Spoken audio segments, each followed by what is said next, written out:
Good day. I am me. Hopefully you are you. If not, you will be. Yeah, I don't know. It's right by the highway, but this is a really spectacular view. So hopefully the traffic's not too loud. You'll be able to hear me. Wind's blowing a little bit today, but you can see the view. I'll give you a panoramic view from where I'm at. To see all of this one. But yeah, so yeah, it's really something. But anyway, yeah, so we are in my testimony. I believe this is part 4, and I left off at a horrific, tragic accident. So that's where I'm gonna pick off from and finish. So yeah, we were life flighted to the hospital, and when I came back around to you know,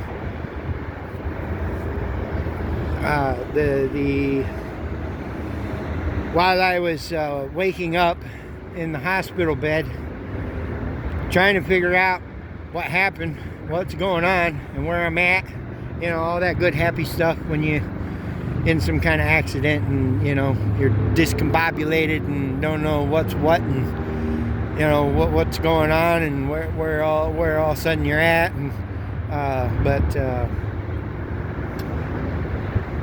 the first person that came into my hospital room where I was at was the pastor of the school that I was going to. And the first words out of his mouth was, and I quote, that Missy is dead. And then turns around and walks back out of my room. No other words, no nothing else, not explaining to me what's going on, where I'm at, what happened, none of that first. It was just, he just wanted to basically get a dig in and throw it in my face that my girlfriend died. Didn't even explain how or what or none of that, just that she was dead.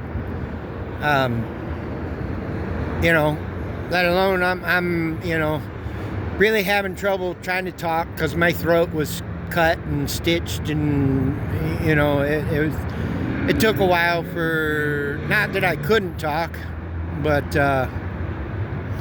yeah, it was kind of like having a, I don't know, really bad sore throat, bronchitis, or, you know, so hoarse from because you was yelling at a game the night before, and the next day you just like don't have a voice to talk with. That's kind of what it sounded like, and felt a lot worse though. Was very sore to try to swallow, and you know, all that good stuff. But yeah, so I mean, I'm not on the camera, but I'm right here. I'm not reading from nothing or anything, just like all my other videos. I'm just trying to stay close enough to the microphone so that you can hear me talking. Just enjoy the view. It's really something. It's you know, yeah. It's what is today? Wednesday. Today is Wednesday. Wednesday. Yeah, today is Wednesday. But yeah, this is the highway main intersection right here, downtown Vegas. Where I think it's Interstate 11 and Interstate 15 come together.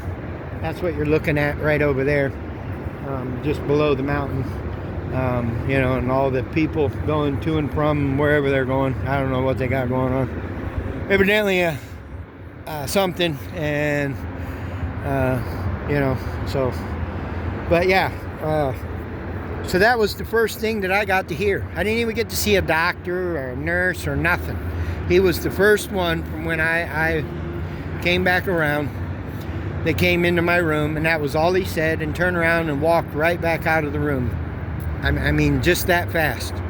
Didn't even give me a chance to respond, to ask a question, nothing, anything. So that just kind of added to whatever, you know, really threw me for another loop. Yeah, so, but anyway, it took a little while. I don't know, I want to say I was in the hospital for a few days, 3-4 days, something like that, before they let me go home. I think it was something like they had to make sure that I could eat, swallow, you know, because it started out with I was getting fed through the tube or whatever. I don't know what it tastes like, because you don't get to taste it. They just inject it in the tube and it goes right down into your stomach, so your taste buds don't never get a chance to see what it tastes like. I mean, it's not the most appealing looking kind of stuff, you know, but yeah, so anyway, but yeah, and then when I you know, of course, in those 3 days I figured out what, you know, was told what happened and everything, which, if you want to know, watch the video before this one. You'll find out all that good stuff. But yeah, so got to go home. And the accident happened right before Thanksgiving in November. So yeah, that pretty much, yeah, that crushed me. Now keep in mind, you watch the other videos, you know, I'm using, was getting worse and heavier with the stuff, and harder. And now, of course, yeah, you guessed it. Yeah, it was wide open. You know, no holds barred. The pain was too great. On top of the pain, I was already numbing and masking and covering up. That yeah, it was a wide open. Yeah, there was no holding back on anything. It was, yeah, anything I could get and do all I can get, and often as I could do it. And yeah, it was getting worse. You know, so yeah, and I couldn't even play sports or anything for a while because I had a cast on one arm, and you know, the whole throat and stitches and everything wasn't allowed to, so I didn't even have an outlet other than just the using, just straight up using. Because now I shut down, closed off. Even if there was somebody I could talk to at this point, you couldn't reach me if you wanted to anyway. You know, the only way you could get my attention was if you had something that I could use to just numb, to become numb, to become void, to and I stayed in my room a lot. I mean, a lot. Like, didn't care to really eat. Probably didn't even shower like I should on a daily basis, and you know, I was just yeah, even with as much stuff as I was using, you know, everything else was irrelevant. It didn't matter. I didn't care. I just wanted life to end. You know, so that brings me to the next one. And well, like I just said, I wanted life to end, so I attempted it. Yeah, I tried to make it end myself, literally, and didn't let nobody know.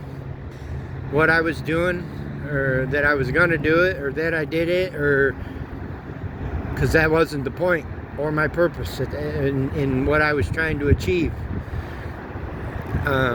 You know, but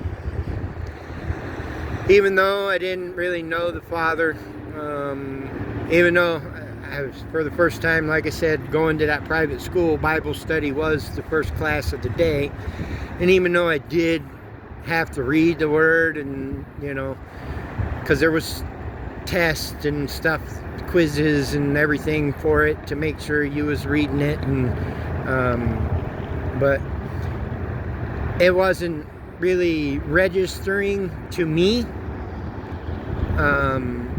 You know, I didn't see the point or the reason or anything in it. So, and a lot of the times I talked to other kids in class to do the work for me in that class. Well, not just that class, and a lot of the classes really after this point, because yeah, I used the broken arm to where I couldn't write because it was my writing arm, so that gave me an advantage to get, you know, and he'd pair me up with the more ones that paid attention. How about that? We'll say that instead of putting a label on it. They paid a lot more attention and cared more into achieving the good grades, we'll say. So you know, yeah. So my grades came up, so that was a plus for that little part of the year. You know, so but the teacher wasn't dumb that why the grades went up. You know, it wasn't because I was doing the work, but you know, they didn't say nothing or do nothing. But yeah, but that's where my walk started with him, even though after that school I didn't read that book or talk to him or anything for a long time, because I was mad. Not only with what I've already been through as a kid, with everything, you know, with my family, my carnal blood family, but now I am on a whole nother anger level with him because, you know, she's not here and I am, and she was actually a really good person, which the surprising part was she didn't use, she didn't drink, she didn't, none of that. You know, she didn't even smoke or nothing, you know. And to think about it now, it kind of baffles me to why she would pick to be with me and chose to date me, because I was a wreck. I mean, a real wreck, even before she passed. You know, so yeah, I mean, I smoked cigarettes. You know, I was drinking here and there. Never really got too big into the drinking, but I was into the whole drug thing. Yeah, I was using, and getting worse, of course, by this point, because the pain is getting greater. So the drugs had to become more and get harder and heavier, to be able to numb the kind of pain I was carrying, because I didn't know how to let it out, because you know, anybody that's old enough will tell you back then you were just told to just stuff it down, bury it, and keep it pushing. And that's the way life was supposed to be, and the way it is, and that's actually very unhealthy from a health standpoint for an individual, period, to carry the, you know, burdens and things like that you don't need to carry. And a lot of life even today is still that way, even though it's not as you're taught a little bit more to speak, but it's still to where society frowns upon you, because if you show your emotions, then you're too soft. You're not hard enough. Well, I mean, if you read the Word, the Bible, He wants you to tell Him everything, even though He already knows it. But it's about the letting it go, letting it out. That's what the letting go and letting out thing is. Because you're carrying stress, depression, anxiety, and this all takes a toll on your body physically, mentally, and emotionally, and spiritually. That leads you to going to doctors and counselors, and they want to put you on Big Pharma's medications. So they're getting money from you, your insurance, and Big Pharma for prescribing the thing, whatever it is that they're pushing. And it's not even curing your problem. It's only masking the symptoms. And this is the part where you need to learn what food really is. Food is medicine. Real food. Not any food.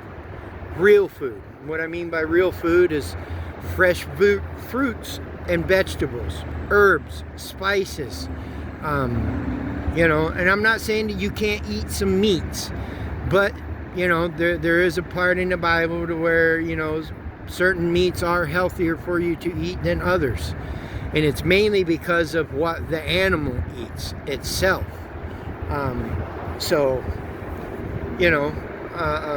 But these are all things that you just gotta learn. But if you deem something unhealthy, leave it alone. And it's that simple.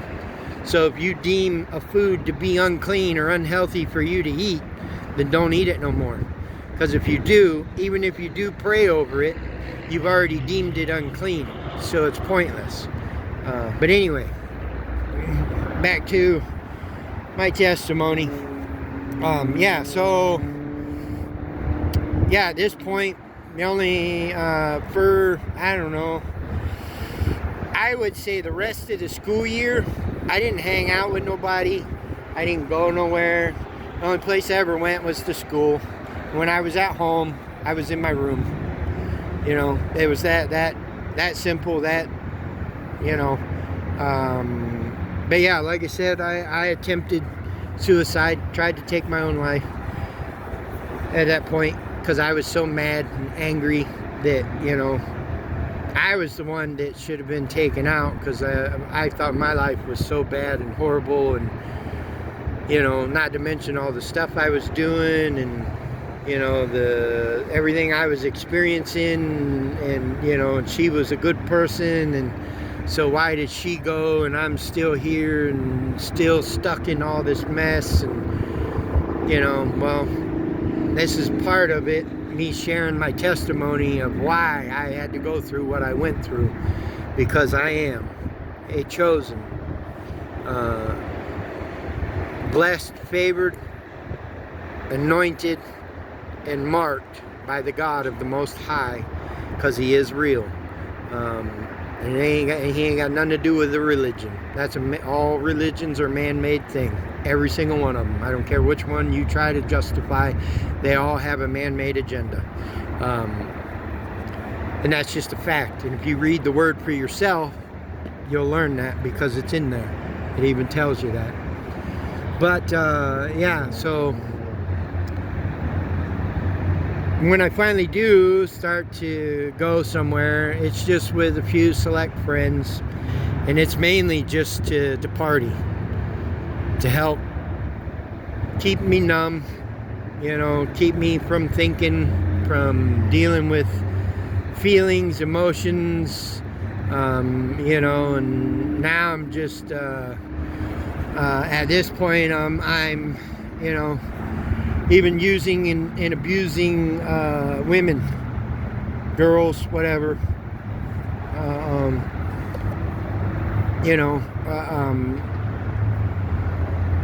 because I'm totally lost, 100% complete lost of what is the point of this life, me being here, you know, to be born into the family I was born into and to have to deal and go through what I experienced with them, to now this, to, you know, everything up to this point, and you know, I'm just totally out of control. You know, but for some reason, through this point, somehow I'm not getting in trouble with the world's law and being locked up now anymore. Although I was prior to this, but through this part until I turned 18, I didn't get into incarceration at all, even with all the using and slinging and, you know, running the streets and I mean, you know, I wasn't pimping, but I was a player, you know what I mean?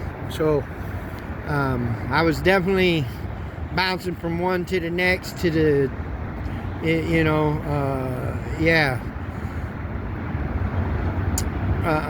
You know, multiples and all that good stuff.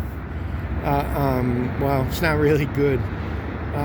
But yeah, so, and in turn in doing all that, I'm definitely grateful and thankful and appreciative now that I never caught nothing that, you know what I mean, that you can't get rid of or that doesn't wash off. Yeah. Yeah, because with all the using and partying, yeah, I definitely wasn't protecting. I was just wide open and let her rip tater chip and, you know, let's get it on Donkey Kong, you know what I mean? Game on. But anyway, so, and I ended up getting back with the girl that I hooked up with when I was in that behavioral school, and we were off and on, and because I was running so wild and sleeping around with anything and everything almost,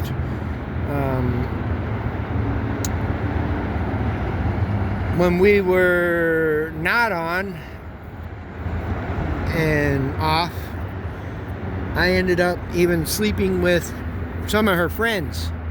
But we weren't together, so it's fair game, right? Well, she didn't see it that way because it was her friend or whatever, but, you know, I don't know. But we weren't together.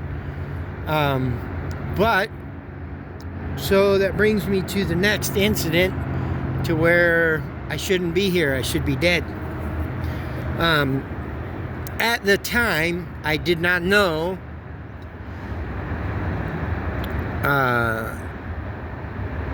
part of what I'm about to tell you. Because at the time, I was on my way to another town and going to see another girl, woman, whatever. I guess she'd have been a woman because she was a few years older than me. So she was an adult by world standard, even though, you know, from the age of 12, you are an adult according to the Father. It's just in His Word. It's what it says. It's why they have bar mitzvahs at that age. That's what that means. It means they became a man, they became a woman. That's exactly what that signifies in God's eyes. So from that point, you are responsible for anything and everything that you do, say, all your actions. That's for everybody. Jew or Gentile or whatever you want to call yourself. That's just the way the designer's laws, commandments go. But, so anyway, yeah, so I was on my way to see her, and I had a motorcycle at that time. It was a 70s model. It was a 550 Honda, but that's not really matters, you know. But so I'm 17 years old now. But to me, you know, it was cool. Because it was a motorcycle, it had straight pipes on it, so it was kind of loud and obnoxious and You know, like a lot of people want their exhaust even nowadays with their vehicles and motorcycles. You know, they want everybody to hear them coming and going. You know, well, it was the same way for a kid. That was just, you know, the bike wasn't nothing special. But anyway, I was so lazy. All I had to do was take the gas tank off of it, clean it out really good like you're supposed to, and then put it back on, and I wouldn't have to do what I had to do to ride it all the time. Which the bikes back then had what's called a sediment bowl on the bottom of the tank, right where the gas line ties into where the on and off valve for the on and off shut off valve was for the gas flow to the carburetors. And the sediment bowl had a screen in it. Well, because it was an older bike and sat in my uncle's garage for a long time, and because it used to be his, and my dad bought it from him for me to ride. Well, so you would ride it until the screen clogged up, and then you'd have to take the bowl off, clean the screen off, put it back in, put it back on, you know, turn the gas back on, fire right up, and, you know, vroom vroom, back down the road you can go for a while until it clogs up again. Well, it clogged up on me, so I pulled off the side of the road and got as far as taking the sediment bowl off of the gas tank. And then, you know, crash, bang, boom, I got run over by a car. And when I came to in the hospital, they told me that I was hit at approximately about 60 miles per hour.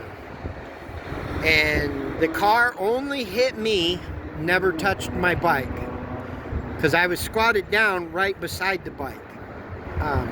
So they only hit me, and I was told that it was a hit and run, and it was probably one of two things. They were probably either drunk or they didn't have a license or insurance or whatnot, and that's why they never stopped.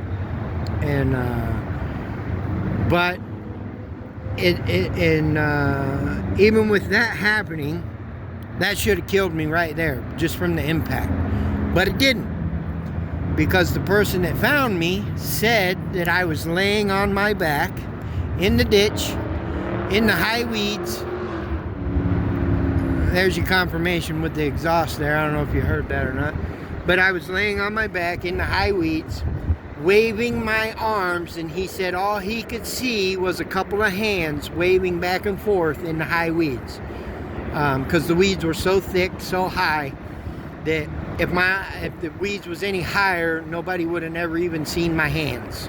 And he said that was all that caught his eye, and he stopped and called for the ambulance and everything for me. And but yeah, so thank you to him. Never met him or anything.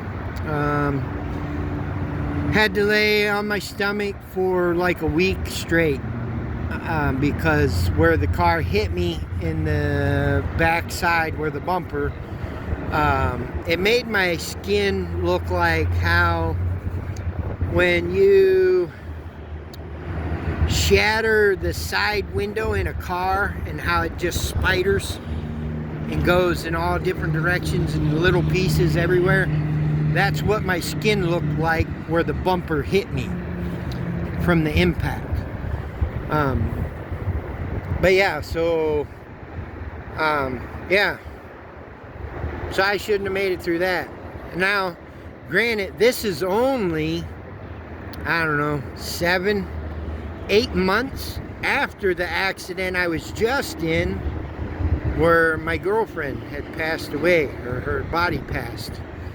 You know, because the real you never dies. The energy, the soul, never dies. Never, ever. It's just a fact. The only thing that dies when somebody dies is the body. The real them, the energy, leaves the body and goes to the next place. This is just fact. So anybody that you've known while you were here and the body has passed away, they are still very much alive. I promise you, they are still very much alive. They are just in their true form now, which is the energy, the soul. Because it's just a scientific fact that energy just does not die. It just don't. But it's that way because it's the way the Creator made it. Because He didn't create anything living to ever die. This is why they should have ate from the tree of life instead of the tree of knowledge. Because if they would have ate from the tree of life, no, they would even still be here today, and we would have got to meet them. Because that's exactly what that means. But because they wanted the knowledge of good and evil, well, that's why the body had to die at that point. And they were, also, I have to do a video on all that because it explains why they were kicked out of the garden and all this stuff and everything. But yeah, so yeah, 7-8 months after that accident, I was run over. What I was told by either a drunk driver or somebody that probably didn't have insurance or a license, and that's why they didn't stop. But so I was squatted down, working next to the motorcycle, taking the sediment bowl off, and that's as far as I got. And I was told that the car was doing approximately about 60 miles per hour when it hit me. So yeah, so this is the third time now in my life that I shouldn't be here. Because remember, the first one was the first car accident where it cut my throat and they were surprised and I died in the helicopter, but came back. The second time I tried to do it myself because of all the pain I was experiencing through my life and what happened in the accident up to that point. And then now I was run over by somebody at 60 miles per hour as a pedestrian on the side of the road. And I found out 14 years later from the girl that I was dating off and on at that time. She didn't admit to the part that I think she probably had them do it because she knew them and he hung out with her brother and all that, or maybe it was her brother that got, talked him into it. But they were all, partiers and, drinking and drugging and everything too. I didn't know, well, I knew of the guy, but I didn't know him like we were friends. But 14 years later, she told me who it was and that he did it on purpose. Yeah, that's right. I said he did it on purpose. And the only reason that I believe that she told me is because she also said that just before she told me, I don't know how long, but within a year's period time prior to her telling me, he was in another car accident with him driving, still partying, doing all the drinking, drugging, and wrecked his car, rolled it 8 times and was thrown from the car, and now he is a quadriplegic. So even though somebody you think might not be a good person or doing what you think they should be doing, I promise you, this is how karma works. And the Father gives everybody more than enough grace and mercy and ample enough time to get it together and start doing right by Him. Because that's where it matters. It's by Him. Not that He want, not that I'm trying to say that they shouldn't be doing right by others, because they should. Because everybody, I do mean everybody, I don't care who it is, what they've done, or what you think they deserve or don't deserve, none of that is up to you, because you didn't give them life. He did.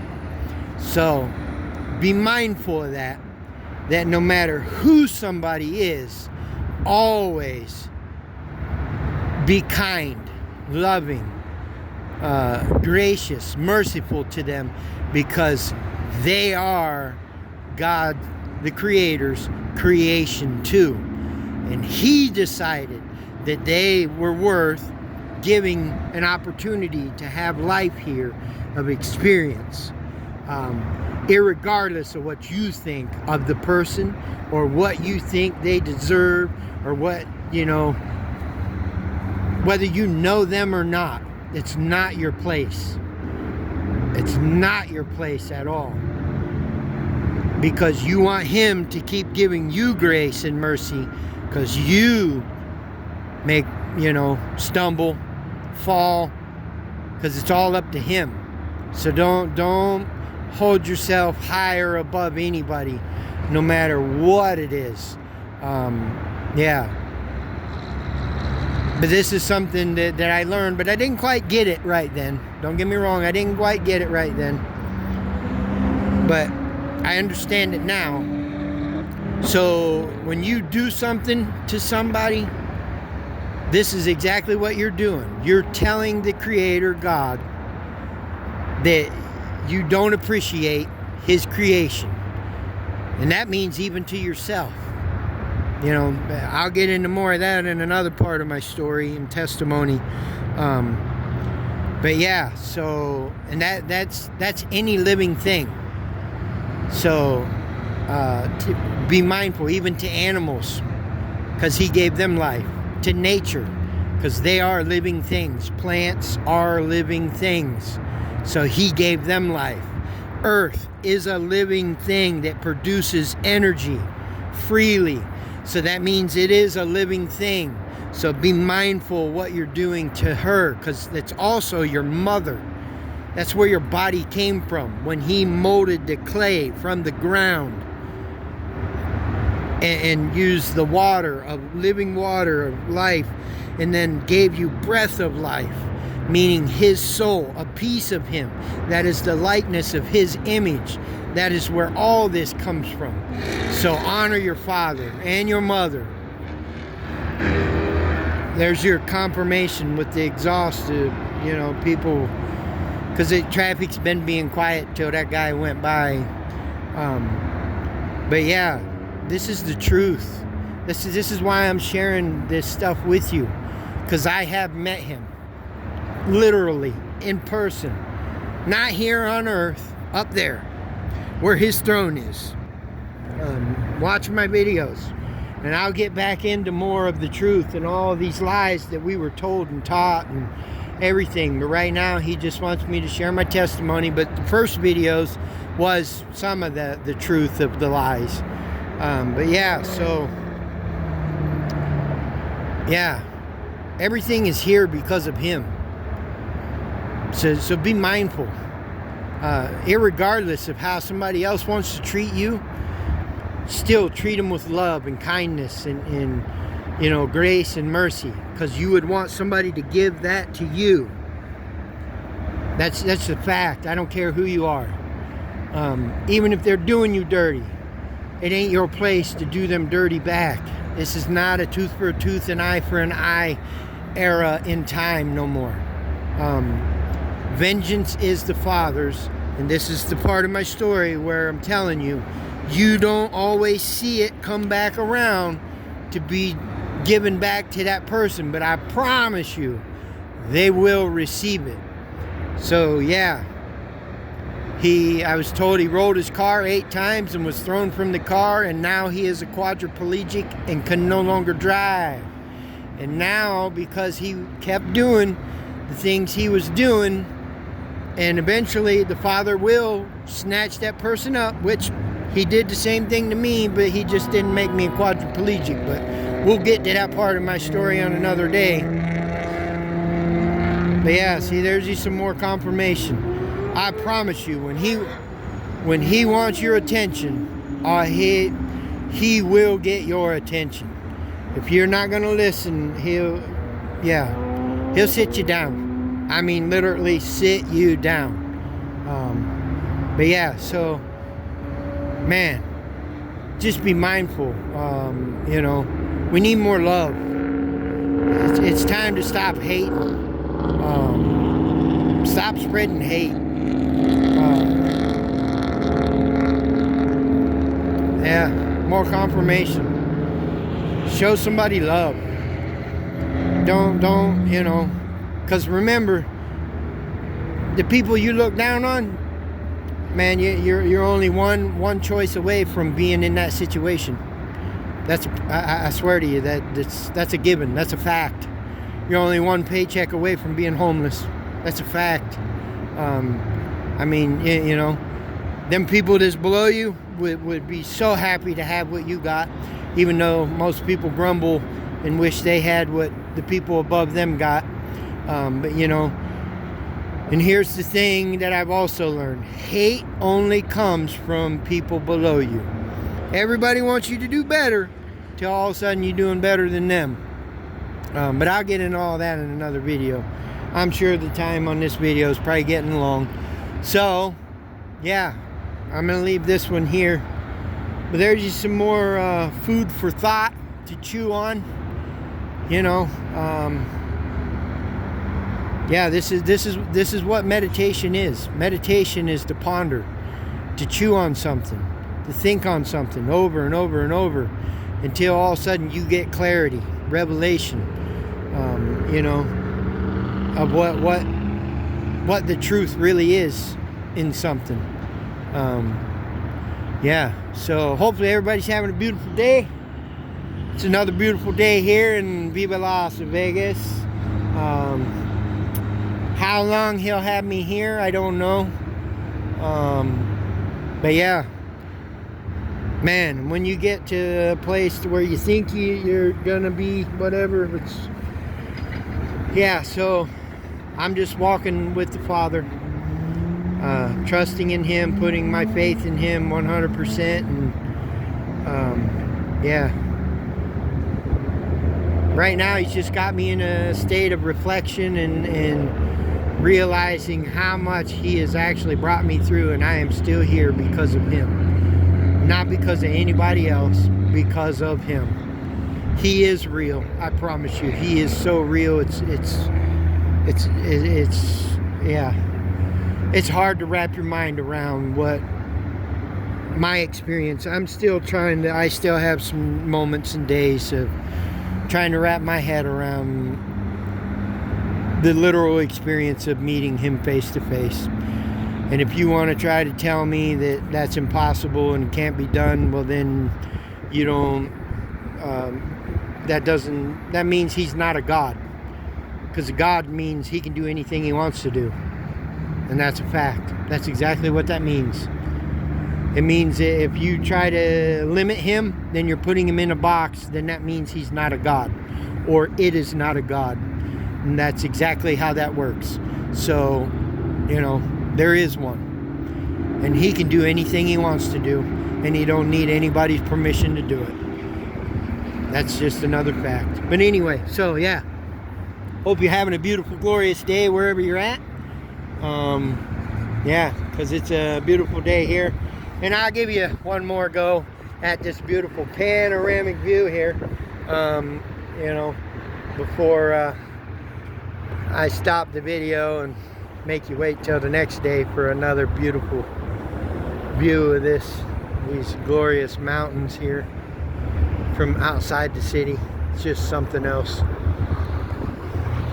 Just amazing, you know, His creation, and then we make our mess right here in the middle of all of it.